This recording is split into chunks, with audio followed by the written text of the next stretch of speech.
Howdy, I'm Butch.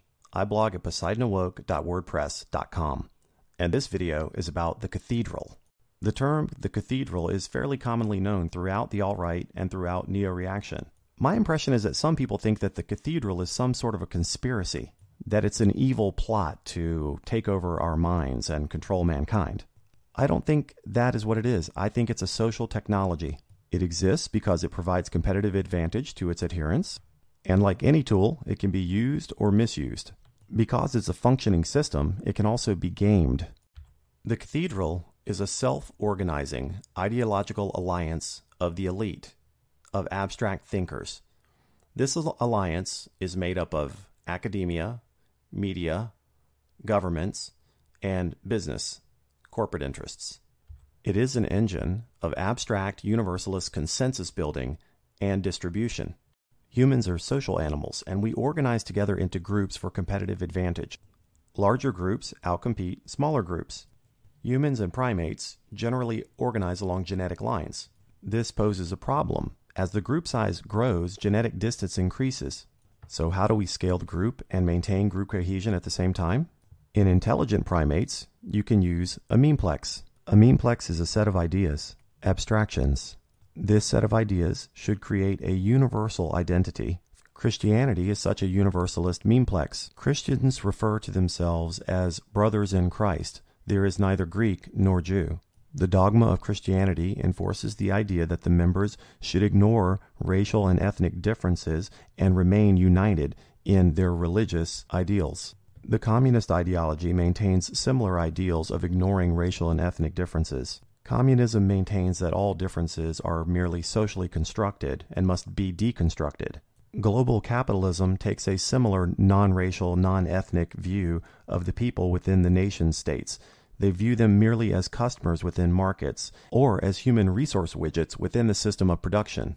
This is the meaning behind terms such as proposition nation. A proposition nation is a group of people who are united in their acceptance of a set of ideals or a creed, ignoring racial or ethnic differences. Throughout the West, the dogma is equalitarian. All men are created equal. The dogma is love, and that which goes against the dogma is hate.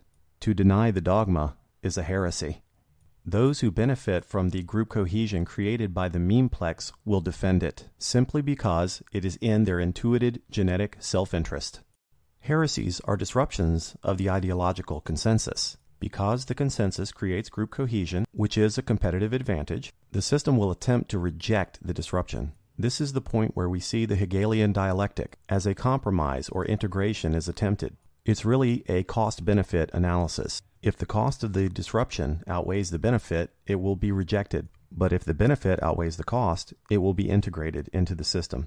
An example of this is when Galileo disrupted the Ptolemaic view of the universe with the heliocentric model. HBD, race realism, and evolutionary psychology are similar disruptive ideas. The system has been attempting to reject them to maintain cohesion, but the benefits to building functional systems outweigh the costs. Thus we see the current scientific assault against the equalitarian consensus. Any Meanplex of ideological consensus must be maintained and distributed. Humans learn through repeated exposure to stimulus. The process of distribution of the Meanplex through endless repetition is known as indoctrination. We call this endless repetition of the dogma the echo chamber. We can call this by other names: neuro-linguistic programming, mind control, propaganda. In all cases, it's the process of creating reality by chanting in the minds of the adherents. Again, this is a social technology. It's simply a tool that humans have created for the maintenance of our groups.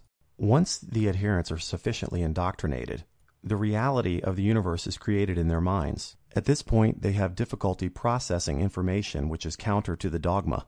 The new information creates a painful cognitive dissonance. The modern secular cults label this information hate, while in religious Meanplexes these are labeled heresies or blasphemies. In the alt-right, we call this taking the red pill. The process of overcoming our own programming is difficult. For many, this awakening is a very painful experience. In my opinion, abstract collectivism is a competitive strategy. It allows for group cohesion in large and disparate groups, which then allows the larger group to outcompete smaller, less organized groups. It's most effective in populations with a high ability for abstraction. The smarter the population, the more open they are to meanplexes. I believe that this social technology is most beneficial in groups with single ends, meaning that they have a single reproductive strategy. When groups with competitive reproductive strategies are allowed into the system, then they may seek to game the system for their own reproductive advantage. I believe that this is what has happened in the West. We now see the anti-white bias of the left as non-white polities attempt to gain competitive advantage within the system through the notion of white guilt or racism. Racism is an accusation of bad faith, of failing to adhere to the dogma of equalitarianism.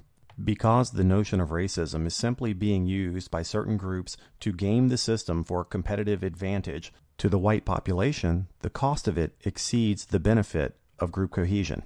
In conclusion, the cathedral is a self-organizing ideological alliance of the elite. It is a social technology which exists because it allows for group cohesion in large populations, and this group cohesion allows for competitive advantage.